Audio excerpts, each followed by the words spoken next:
प्रिय भक्तों, कैसे हैं आप लोग? सब लोग बहुत अच्छे से होंगे। सावन का महीना चल रहा है। सावन के महीने में हनुमान जी की कथा का सुनना, कथा का श्रवण करना, चौपाइयों का सुनना बहुत ही शुभ माना जाता है। और आज मंगलवार है, तो आज मंगलवार को हम उस चौपाई का सार सुनेंगे जब हनुमान जी ने अशोक वाटिका का विध्वंस किया था, सारी वाटिका उलट पुलट कर डाली थी। इस कथा को सुनने से हमारे सारे काम में अपने आप होते चले जाते हैं, कोई भी रुकावट नहीं आती है और सारे काम करने अपने आप होते चले जाते हैं। पता ही नहीं लगता कि मेरे काम कब हो गए हैं। तो इस चौपाई को सुनने से पहले अगर आप चैनल पे हैं, नए हैं, तो चैनल को सब्सक्राइब कीजिएगा, लाइक कीजिएगा, कमेंट्स में जय श्री राम जरूर लिखिएगा। तो आज हम उस कथा का सार सुनने जा रहे हैं। तो सुनिएगा अशोक वाटिका को कैसे हनुमान जी ने उलट पुलट किया था, कैसे सीता मैया से उन्होंने आज्ञा मांगी थी अपनी भूख मिटाने के लिए, फलों को खाया हुआ था और माता ने भी बड़े प्रेम से उनको आज्ञा दे दी थी। देखिए हनुमान जी ने क्या उलट पुलट किया है। तो प्रेम से बोलिए जय जय सीताराम। माता सीता जी का प्रेम पाकर, ढेर सारा आशीर्वाद पाकर हनुमान जी बड़ी प्रसन्नता हुई।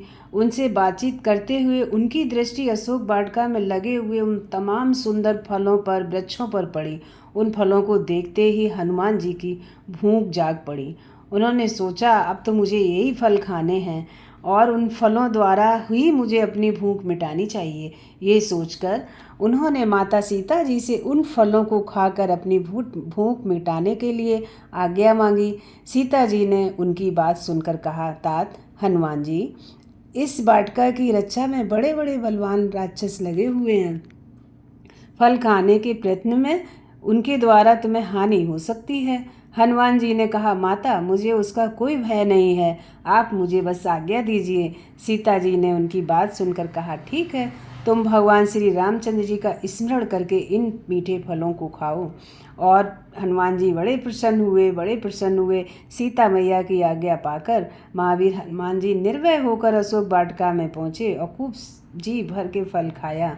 पेड़ों को भी उखाड़ उखाड़ कर, तोड़ तोड़ कर फेंकने लगे। बहुत से बलवान राक्षस वहाँ रखवाली कर रहे थे। उनमें से कुछ हनुमान जी द्वारा मारे गए और कुछ ने भागकर रावण को बताया कि अशोक वाटिका में एक बहुत बड़ा बंदर आया है, उसने फल भी खाए और पेड़ों को भी उखाड़ उखाड़ कर फेंक रहा है।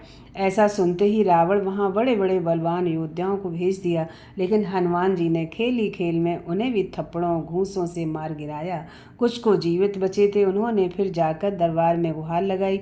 अब रावण ने अपना महापराक्रमी पुत्र अक्षय कुमार को वहाँ भेज दिया, किंतु वह भी हनुमान जी के हाथों मारा गया। उसके वध का समाचार सुनकर रावण बहुत ही दुखी हुआ और क्रोधित हुआ।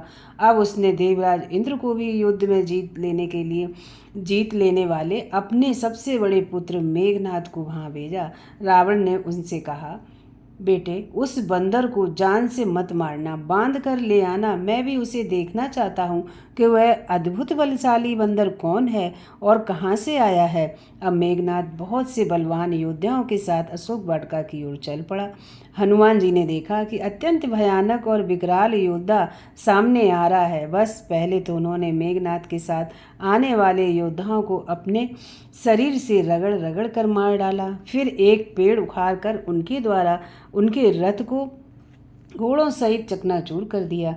इसके बाद एक जोर का मुक्का मेघनाद की छाती में मारकर वहीं फुर्ती से पेड़ के ऊपर चढ़ गए।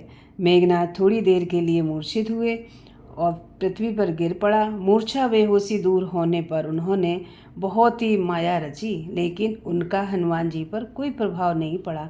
अब उसने ब्रह्मा जी का दिया हुआ अचूक अस्त्र ब्रह्मास्त्र हनुमान जी पर चलाया। हनुमान जी ने सोचा, यदि मैं इस ब्रह्मास्त्र का अपने ऊपर कोई प्रभाव नहीं पड़ने देता तो इसका अपमान होगा, संसार में इसकी महिमा घट जाएगी। अतः ब्रह्मास्त्र की चोट लगते ही वह जानबूझकर बेहोश होकर पृथ्वी पर गिर पड़े। अब मेघनाद ने उन्हें नागपाश में बांध लिया। यही उससे भूल हो गई।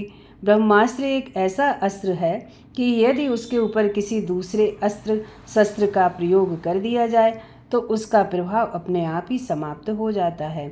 इस प्रकार मेघनाद की भूल से हनुमान जी स्वयं ही ब्रह्मास्त्र के प्रभाव से छुटकारा पा गए। उन्हें प्रभाव नष्ट करने की आवश्यकता ही नहीं पड़ी। तो इस तरीके से हनुमान जी ने मेघनाद पर भी विजय प्राप्ति की और अशोक वाटिका को उलट पुलट कर दिया। ना सब उखाड़ डाले सारे, बस भगवान का राम उनके मुख में था, हृदय में था। तो भगवान का राम नाम लीजिएगा और अपने सारे काम कर डालिएगा। भगवान का नाम सुनते ही सारे काम अपने आप होते जाते हैं। तो बोलिएगा जय श्री राम।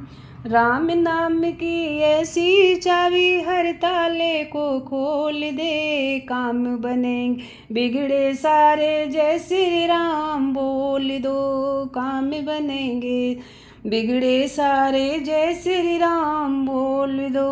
राम बुजुर्ग है जो प्राणियाँ दर दर ठोकर खाते हैं, महिमा ऐसी राम नाम की पत्थर भी तर जाते हैं। भक्त हनुमान राम की मिश्री कानों में घोल दो, भक्त हनुमान राम नाम की मिश्री कानों में घोल दो। राम नाम की चाबी ऐसी सारे ताले खोल दो। बोलो राम राम राम, बोलो राम राम राम, बोलो राम राम राम, बोलो राम राम राम, बोलो जय सिया राम, बोलो जय सिया राम, बोलो जय सिया राम, बोलो जय सीताराम। तो प्रिय भक्तों, सुनिएगा इस कहानी को और कमेंट्स में जय श्री राम जरूर लिखिएगा। अब अगले मंगलवार को लंका का दहन सुनाएंगे। देखिएगा हनुमान जी ने कैसे लंका का दहन किया था। तो फिर मिलेंगे। राधे राधे, जय श्री राम।